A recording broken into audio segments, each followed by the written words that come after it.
সুপ্রিয় শিক্ষার্থী, আজকে আমরা করব নবম দশম শ্রেণীর গণিতের সেট ও ফাংশন অধ্যায়ের এই যে এখানে হচ্ছে 2.1 এই যে প্রশ্ন নাম্বার, যে এখানে প্রশ্ন এই যে 8-এর গ। এখন প্রশ্ন এই যে এখানে দেওয়া আছে, প্রশ্ন আমার যে প্রশ্নটা দেওয়া আছে আমরা প্রশ্নটা একটু পড়ে নিই।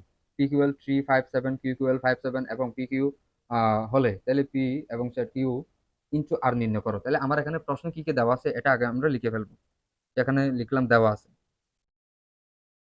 যে এখানে লিখলাম যে দেওয়া আছে PQL 357, এরপরে এই যে এখানে কিউ ইকুয়াল কত আছে 57, এরপরে দেওয়া আছে আর।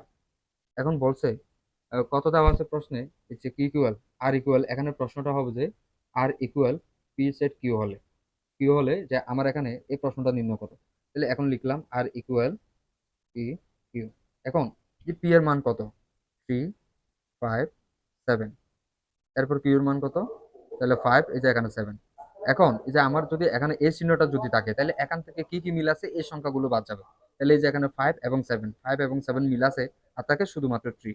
তার মানে এই যে এখানে আমরা পি এর মান বের করলাম, এই যে এখানে পি এর মান দেওয়া আছে, কিউ এর মান দেওয়া আছে, এই যে আমার যেটা দেওয়া আছে ঠিক আছে, আর এর মান নাই, এই মানটা এখন আমরা বের করলাম। এখন আমার এখানে প্রদত্ত রাশি দিয়ে প্রশ্নটা এখন আমরা লিখলাম এই যে এখানে প্রদত্ত রাশি ইন্টু আর। এখন আগে আমরা এখানে প্রথম বন্ধনীর কাজটা করে ফেলবো। এই যে এখানে পি এর মান কত দেওয়া আছে 357, এরপরে এই যে এখানে দেওয়া আছে কিউ, তাহলে কিউ এর মান কত 5 এবং 7 ইন্টু আর।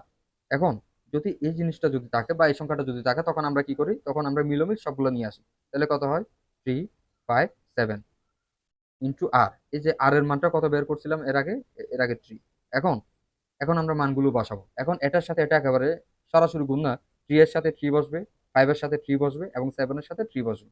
তাহলে এখন একইভাবে লিখলাম 3 এর সাথে 3, এরপরে 5 এর সাথে 3, এরপরে 7 এর সাথে 3। এখন এগুলো আমাদের আনসার।